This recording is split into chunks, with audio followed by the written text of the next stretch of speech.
Hi hello welcome to our channel. నేను మీ సిరి. ఈరోజు మనం చెప్పుకోబోయే కదా ప్రియనేస్తం పార్ట్ 134. కథలకు వెళ్లే ముందు వీడియోని లైక్ చేసి హైప్ చేయడం మిస్ చేయకండి ఫ్రెండ్స్. ప్రవర్తిక చెప్పిన దగ్గర నుంచి ఇప్పటికే హేమంత్ ఇంటికి వెళ్ళలేదు మల్లిక. హేమంత్ కూడా ఆ విషయం గమనించాడు. మల్లిక విషయంలో హేమంత్కి కూతురికి గొడవ ఎక్కువైపోయింది. రోజు సర్ది చెప్పి స్కూల్కి పంపిస్తున్నాడు. రోజులు గడుస్తున్నాయి. అప్పటికే మల్లిక వచ్చి 4 నెలలు దాటింది. ఇంటి దగ్గర వాళ్ళు ఫోన్ చేసి ఇంటికి రమ్మంటుంటే ప్రవర్తిక పంపించడం లేదు. మల్లిక మళ్ళీ ఊరు వెళ్తే పెళ్లి మీద విరక్తి పెంచుకొని వస్తుందని భయం ప్రవర్తికకి. అందుకే ఆమెని పంపట్లేదు. ఓ రోజు సాయంత్రం అర్జున్ రావడానికి లేట్ అవుతుంది అంటే రక్ష కోసం డ్రైవర్తో పాటు మల్లిక కూడా వెళ్ళింది. కూతురి కోసం హేమంత్ కూడా ఉదయం సాయంత్రం తన టైం కేటాయిస్తున్నాడు. అతను ఎన్ని పనులున్నా సాయంత్రం కూతురి కోసం స్కూల్కి వెళ్లాల్సిందే, తీసుకురావాల్సిందే. ఒకరోజు అతనికి లేట్ అయినా చాలా వేగంగా స్కూల్కి బయలుదేరాడు. రక్ష కనిపించగానే ఎత్తుకుంది మల్లిక. ఆమె చూపులు హనీ కోసం వెతికాయి. హనీ ఇంకా లోపల నుంచి బయటికి రానేలేదు. హనీ ఎక్కడ ఎత్తుకుని కార్ దగ్గరికి తీసుకొస్తూ అడిగింది మల్లిక. అంకుల్ లేట్, హనీ లేట్గా వస్తుంది అని రక్ష చెప్తుంటే ఆమె మాటలు అర్థం చేసుకుని హేమంత్ లేట్గా వస్తాడు కనుక హనీ కూడా క్లాస్ నుంచి లేట్గా వస్తుంది అని రక్షతో మాట్లాడుతూ రక్షను కారులో కూర్చోబెట్టింది. ఆమె కూర్చుంటే డ్రైవర్ వెళ్ళిపోదాం అన్నట్టు చూస్తున్నాడు. అప్పటికే సగం పిల్లలు ఖాళీ అయిపోయారు. స్కూల్ బస్సు పిల్లలు ఇంకా ముందే వెళ్తారు వీళ్ళకంటే. చాలామంది పేరెంట్స్ తీసుకెళ్తుంటే అలాగే 10 నిమిషాలు వెయిట్ చేసింది మల్లిక హనీ కోసం. హేమంత్ ఏంటి ఇంకా రాలేదు అనుకుంటూ చూస్తుండగానే డ్రైవర్ పిలిచాడు. మరి కాసేపట్లో ముఖం వేలాడదీసుకుని బయటికి వస్తూ కనిపించింది హనీ. హేమంత్ అయితే ఇంకా రానేలేదు. హనీ గేటు బయటికి రావడం దూరంగా కారు దగ్గరున్న మల్లిక గమనిస్తోంది. రక్ష కారులో నుంచి మల్లికని రమ్మని గొడవ చేస్తుంది. హనీ తండ్రి కోసం రోడ్డు మీదకి వచ్చి మరీ చూస్తుంటే అప్పటికే వాచ్మెన్ హనీని హెచ్చరించాడు. వాచ్మెన్ అరవడంతో హనీ కాస్త వెనుకకు వచ్చి నిలబడింది. అతను అక్కడి నుంచి పని ఉందన్నట్టు స్కూల్ లోపలికి వెళ్ళాడు. హనీ తండ్రి కోసం మళ్ళీ రోడ్డు మీదకి వచ్చి చూస్తోంది. రక్ష హనీ ఒక్కటే ఉంది, మనం తీసుకెళ్దామా? మల్లిక అడుగుతుంటే సరే అన్నట్టు హుషారుగా తలూపింది రక్ష. డ్రైవర్ని కారు తిప్పమని చెప్పి హనీ ఉన్న వైపుకు నడిచింది మల్లిక. దాదాపు స్కూల్ అంతా ఖాళీ అయిపోయి ఎవరో ఇద్దరు మాత్రమే బయటున్నారు. తండ్రి ఇంకా రాకపోవడంతో హనీకి చాలా దిగులేసింది. ఇంటికి ఒంటరిగా ఎలా వెళ్ళాలని ఆలోచిస్తూ మరింత దిగులుగా స్కూల్ బ్యాగ్తో పాటు లంచ్ బ్యాగ్ పట్టుకుని నిలబడి ఉంది. మల్లిక మరో 100 మీటర్ల దూరంలో ఉన్న హనీని చేరుకుంటుంది అనగా ఓ వ్యాను వేగంగా హనీ వైపు దూసుకొస్తున్నట్టు మల్లికకి అనిపించింది. ఆమె ఒక్కసారిగా కళ్ళు పెద్దవి చేసి చూసింది. ఆ వ్యాన్ ఇంకా వేగంగా రావడంతో హనీ అని మల్లిక అరుస్తూ ముందుకు పరిగెత్తింది. మల్లిక పిలుపు వినిపించి హనీ కళ్ళు మెరిశాయి. బ్రేకులు లేనట్టుగా ఏడు పడితే అటు వస్తున్న వ్యానుని చూస్తుంటే మల్లిక గుండె గుబేలుమంది. గబుక్కున హనీని చేరి పక్కకు లాగి వెనక్కి పడింది మల్లిక. ఆమె తల ఒక్కసారిగా ఆ స్కూలు చుట్టూ ఉన్న ప్రహరీ గోడ కొట్టుకుని ఆమె మీద హనీ పడింది. ఇద్దరు వెనక్కి పడ్డారు. ఆ వ్యాను వంకర టింకరగా ముందుకు ఎటు పడితే అటు వెళ్ళిపోతుంది. అది గమనించిన డ్రైవర్ గబుక్కున కారుని పక్కకు తిప్పాడు. ఆ వ్యాన్ ఇంకా ముందుకు వెళ్ళిపోయి ఒక చెట్టును తాకింది. మల్లిక హనీ పడిపోవడం చూసిన డ్రైవర్ అవాక్కయ్యాడు. గబుక్కున అతను కారు దిగి రక్షని ఎత్తుకొని వాళ్ళ దగ్గరికి పరుగు పెట్టాడు. అదే సమయంలో హేమంత్ కారు స్కూల్ ముందాగింది. అతనికి జరిగింది తెలియదు అసలు. హనీ ఏడుస్తుంటే స్పృహ తప్పి మల్లిక పడిపోయింది. ఆమె తలకి దెబ్బ తగిలి రక్తం కారింది. అది చూసిన రక్ష మల్లిక దగ్గరికి వెళ్ళి పిన్ని పిన్ని అని ఏడవసాగింది. డ్రైవర్ మల్లిక భుజాల చుట్టూ చేతులు వేసి పైకి లేవదీసి పిలవసాగాడు. జనాలు గుమిగూడు ఉండడంతో ఏమైందన్నట్టుగా కారు దిగి అటువైపుకు వచ్చాడు హేమంత్. అప్పటికే ఆ స్కూలు వాచ్మెన్తో పాటు కొంతమంది ఫ్యాకల్టీ మాటలు వినిపిస్తున్నాయి హేమంత్కి. ఎంత ప్రమాదం తప్పింది, ఈ పాటికి ఆ పాప ఏమయ్యేదో, ఆ పాప కోసం పోయి ఈ అమ్మాయి ప్రమాదం తెచ్చుకుంది. ఆ మాటలు వింటూనే వాచ్మెన్ని పక్కకు జరిపి ముందుకు వెళ్ళిన హేమంత్ నిశ్చేష్టుడైపోయాడు. ఏడుస్తున్న రక్ష తన కూతురు పడిపోయి ఉన్న మల్లికని లేవదీస్తున్న డ్రైవర్ కనిపించగానే అతనికి ఒక క్షణం బుర్ర పనిచేయలేదు హేమంత్కి. వెంటనే గబాల్న ముందుకు దూకాడు. డ్రైవర్ చేతిలో ఉన్న మల్లికని అమాంతం దగ్గరికి లాక్కున్నాడు హేమంత్. హేమంత్ని చూసిన డ్రైవర్ నిశ్చింత ఫీల్ అయ్యాడు. అతను అర్జున్కి ఫోన్ చేద్దాం అనుకుంటుండగానే హేమంత్ కనిపించడంతో అతనికి కాస్త కంగారు తగ్గింది. సార్ అంటూ డ్రైవర్ ఏదో చెప్పబోయే లోపే అవేమీ పట్టించుకోకుండా గబుక్కున మల్లికని 2 చేతుల్లోకి తీసుకున్నాడు హేమంత్. ఆమెను అలాగే ఎత్తుకుని కారు దగ్గరికి తీసుకెళ్లిపోయాడు. వెనుకే ఉన్న 2 పిల్లల్ని పట్టుకుని జాగ్రత్తగా తీసుకొచ్చాడు డ్రైవర్. వాళ్ళిద్దరిని ఇంటికి తీసుకెళ్ళిపో హేమంత్ డ్రైవర్తో గట్టిగా చెప్పాడు. ఆ డ్రైవర్ సరే అన్నట్టు తల ఊపాడు. మల్లికని హాస్పిటల్కి తీసుకెళ్లిపోయాడు హేమంత్. డ్రైవర్ ఇంటికి వెళ్ళిపోయి హనీని ఆయాకి అప్పగించి ప్రవర్తికకి విషయం చేరవేశాడు. డ్రైవర్ చెప్పినంత విని ప్రవర్తిక భయకంపితురాలైపోయింది. అర్జున్కి ఫోన్ చేసి తొందరపెట్టింది. అతను రావడం ఆలస్యం. రక్షణ తీసుకుని హాస్పిటల్కి బయలుదేరింది ప్రవర్తిక. మల్లికకి ఏమీ కాలేదు, ఏమీ కాదు కూడా, కేవలం స్పృహ తప్పిందని డాక్టర్ చెప్పాక కానీ ఊపిరి తీసుకోలేకపోయాడు హేమంత్. ఆమె తలకి కట్టారు. రక్తం కాస్త పోయిందని అర్థమైంది. ఆమెకి మరో చేతికి సెలైన్ పెట్టి ఉంచారు.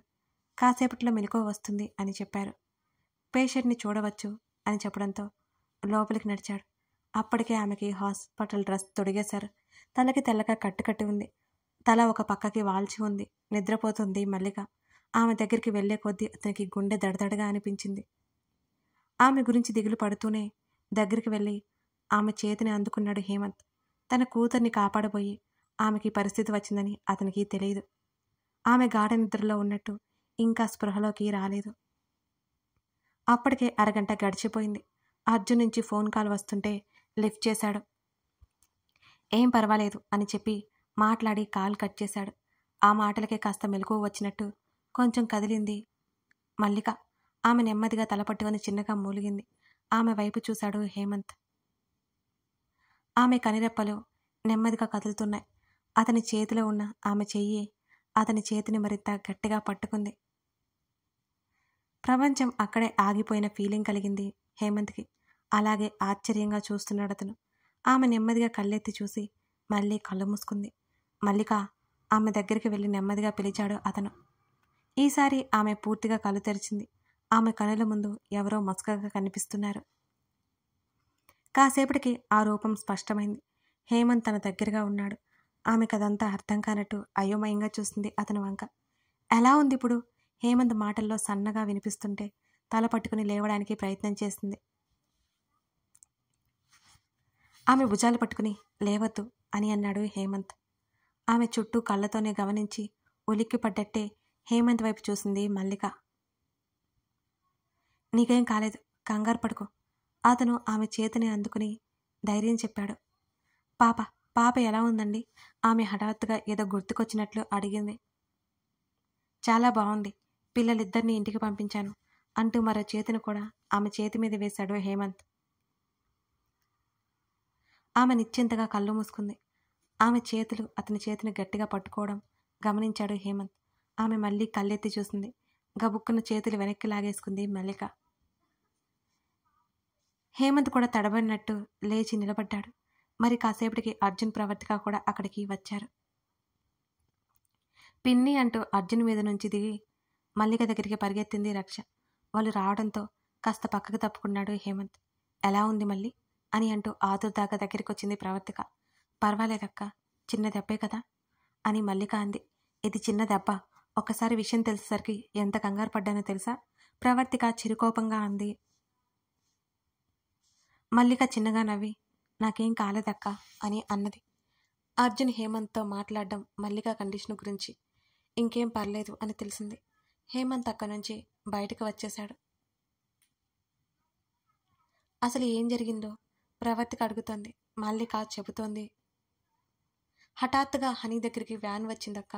హనీ చూసుకోలేదు కదా, నేను పక్కకు లాగపోయి ఉంటే ఆ వ్యాన్ కింద పడిపోయేది. నాకేం కంగారేసి పరిగెత్తుకుంటూ వెళ్ళి లాగాను. హనీని అదుపు చేయలేక వెనక్కి పడ్డాను. తలకి బాగా నొప్పి తగిలింది. ఆ తర్వాత నాకు ఇంకేం గుర్తులేదు. మల్లిక మాటలు వింటున్న హేమంత్కి మతి పోతున్నట్టే అనిపించింది.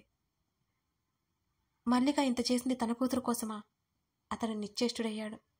అవును మమ్మీ, పిన్ని సూపర్ ఉమెన్లా హనీని సేవ్ చేసింది. రక్ష చప్పట్లు కొడుతూ చెప్తుంటే అసలు విషయం అతనికి పూర్తిగా అర్థమైంది. అతనికి ఎలా రియాక్ట్ అవ్వాలో కూడా అర్థం కానట్టు తెలియనట్టు అలాగే ఉండిపోయాడు. కూర్చుండిపోయాడు హేమంత్. అర్జున్, ప్రవర్తిక మల్లికతో మాట్లాడుతున్నారు. కాసేపటికి అర్జున్ ఒక్కడే బయటకొచ్చాడు. అక్కడే కూర్చున్న హేమంత్ని చూసి డాక్టర్తో మాట్లాడి వస్తానని చెప్పి అతను వెళ్ళిపోయాడు. కాసేపటికి రక్ష బయటకు రాగా హేమంత్ పిలిచాడు. రక్ష ఏంటన్నట్టు అతని వైపు చూస్తుంది. మీ పిన్ని ఎలా పడిపోయింది అని అడిగాడు రక్షని పక్కనే కూర్చోబెట్టుకుని. మరేమో పిన్ని నా కోసం స్కూల్కి వచ్చింది. అప్పుడు నేను కారులో ఉన్నా. పిన్ని హనీని కూడా తీసుకెళ్దామని చెప్పింది. మేము ఐస్ క్రీమ్ తినొచ్చని అనుకున్నా.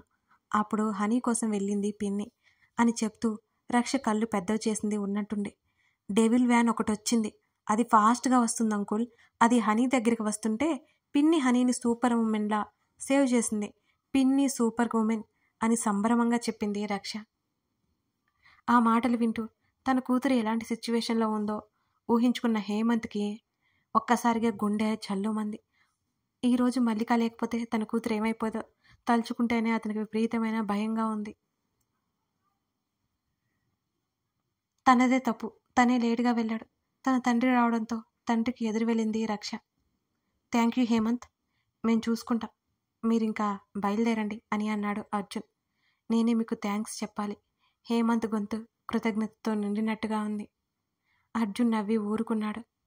ఇంటికి వచ్చి కలుస్తాను అని హేమంత్ అక్కడి నుంచి బయటికి వెళ్ళిపోయాడు. అర్జున్ లోపలికి వచ్చేసరికి మల్లిక పడుకుని ఉంది. ఆమె నిద్రపోలేదు. అలసట కనిపిస్తుంటే అలా కళ్ళు మూసుకుని ఉంది. అక్కడ జరిగిందేంటో కథలుగా చెప్తోంది రక్ష. హేమంత్ మల్లికని సేవ్ చేస్తాడని అర్జున్ చెప్తుంటే ప్రవర్తిక మాట్లాడుతుంది. మల్లికకి అవన్నీ వినిపిస్తున్నాయి. అతనే తనని హాస్పిటల్కి తీసుకొచ్చాడన్నమాట. ఆ రోజు అక్కడే ఉండాలని డాక్టర్ చెప్పడంతో మల్లికని ఇంటికి వెళ్ళిపోమని చెప్పాడు అర్జున్. అది మిమ్మల్ని చూస్తేనే భయపడుతుంది, ఇక మీరుంటేనా నోరు కట్టేసుకుని ఉంటుంది అన్నది ప్రవర్తిక. మరెలా? నిన్ను ఒక్కదాన్నే ఉంచాలంటే నా వల్ల కాదు. రక్ష ఇక్కడ ఉండలేదు అని అర్జున్ చెప్పాడు. అయితే మీరు రక్షను తీసుకుని వెళ్ళండి. అన్నయ్యని రమ్మని చెప్పండి. నేను అన్నయ్య ఉంటాం అని అన్నది ప్రవర్తిక. సరే అని అర్జున్ అన్నాడు.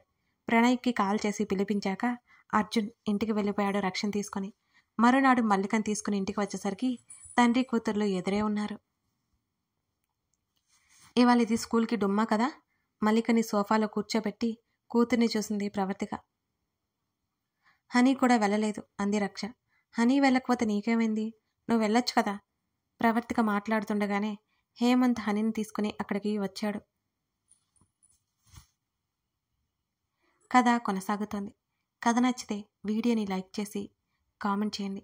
మీకు లైక్ చేయడానికి 1 సెకండ్ కూడా పట్టదు కదా. అలాగే ఒక చిన్న కామెంట్, స్టోరీ ఎలా ఉందో చెప్పండి. నేను చాలా హ్యాపీ ఫీల్ అవుతాను. అలాగే కొందరికి ఈ విషయం తెలియకపోతే చెప్తున్నానండి. మెంబర్షిప్ తీసుకోవడం ఎలా అంటే, మన సిరి ఆడియో స్టోరీస్ అనే ప్రొఫైల్ కనిపిస్తుంది కదా, అక్కడ చివరిలో జాయిన్ బటన్ ఉంటుంది. దాని మీద క్లిక్ చేసినా మీరు మెంబర్షిప్ ఎలా తీసుకోవాలో అర్థమవుతుంది. అక్కడ స్టెప్ బై స్టెప్ మీకు అంతా కనిపిస్తుంది. లేకపోతే ఇప్పుడు మెంబర్షిప్లో వీడియోస్ ఉంటాయి కదా, వాటి మీదకి వెళ్ళి క్లిక్ చేసినా అక్కడి నుంచి కూడా మీరు మెంబర్షిప్ తీసుకోవచ్చండి. ఇది మీకు ఇంట్రెస్ట్ ఉంటేనే చెప్తున్నాను, లేకపోతే లీవ్ ఇట్. ఇంతకీ ప్రియ నేస్తం కదా ఎలా ఉందంటారు? హేమంత్ మల్లిక సంగతి ఏంటో మీకు అర్థమైందా? హేమంత్ మీద మల్లిక మీద హేమంత్కి ఏదైనా అభిప్రాయం ఏర్పడింది అంటారా? చెప్పాలంటే కామెంట్ చేయండి.